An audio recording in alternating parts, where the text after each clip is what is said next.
চলে গেল। হরিণ শিকার করতে আরেক স্টেটে, আমাদের এখানে ডিয়ার নেই, আরেক স্টেটে চলে গেল। এরকম ওরা অনেক ফান করে। তো ওই যাওয়ার জন্য যা জিনিসপত্র লাগবে সব কিছু ওদের নিয়ে আসে। হরিণ শিকার বৈধ, জি, একটা টাইম আছে, ওই টাইমে হচ্ছে আপনি বলবেন।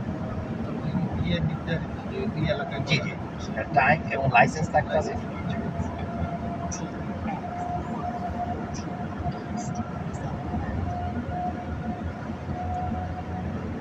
তো একটা সার্টেন টাইম কেউ এটা করবে। দেখেন এখানে যেমন মনে হচ্ছে এখানে এত বড় কি যেন বানায় রাখছে, হিসাব করা পুরো আছে। এবং এই আমেরিকার রোড অ্যান্ড হাইওয়েজ ডিপার্টমেন্টে অনেক বাংলাদেশের দুইজন ইঞ্জিনিয়ার আছে। স্পেশালি আপনার অ্যারিজোনাতে অনেক বাংলাদেশের ইঞ্জিনিয়ার যারা এই রোড ডিপার্টমেন্টে কাজ করে। দেশে কিছু করতে পারে না, এখানে এসে ঠিকই আলহামদুলিল্লাহ করতে পারছে।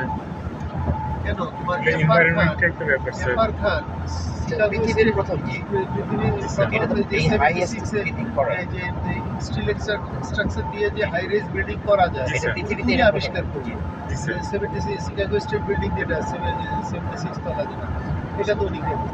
উনি তো বইটার ছিল, টিচার ছিল, ওনাকে অ্যাসিস্ট্যান্ট প্রফেসর করে নাই। সেই দুঃখে বেচারা রিজাইন করে আমেরিকা চলে আসছে। ওনার এলিজিবল হয়েছে, ওনাকে বাদ দিয়ে অন্যদের প্রফেসর দিয়েছে। সেই জেদ্দা এয়ারপোর্ট, যেটা সবচেয়ে বড় এয়ারপোর্ট বলা হয়, সেটা হচ্ছে ওনার করা।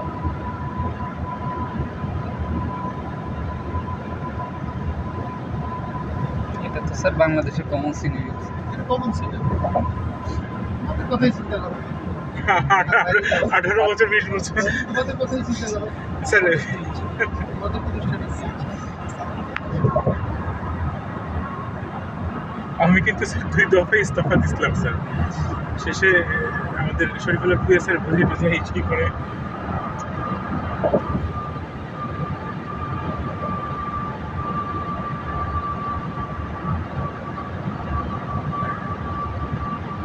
লাইফে অবস্ট্রাগলটা নাই, মানুষ তার নিজের স্পিডে দৌড়াতে পারবে, এটা একটা বিশাল জিনিস।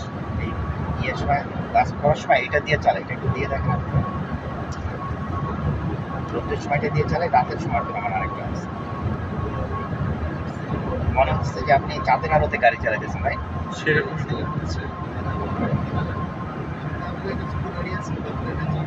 হ্যাঁ।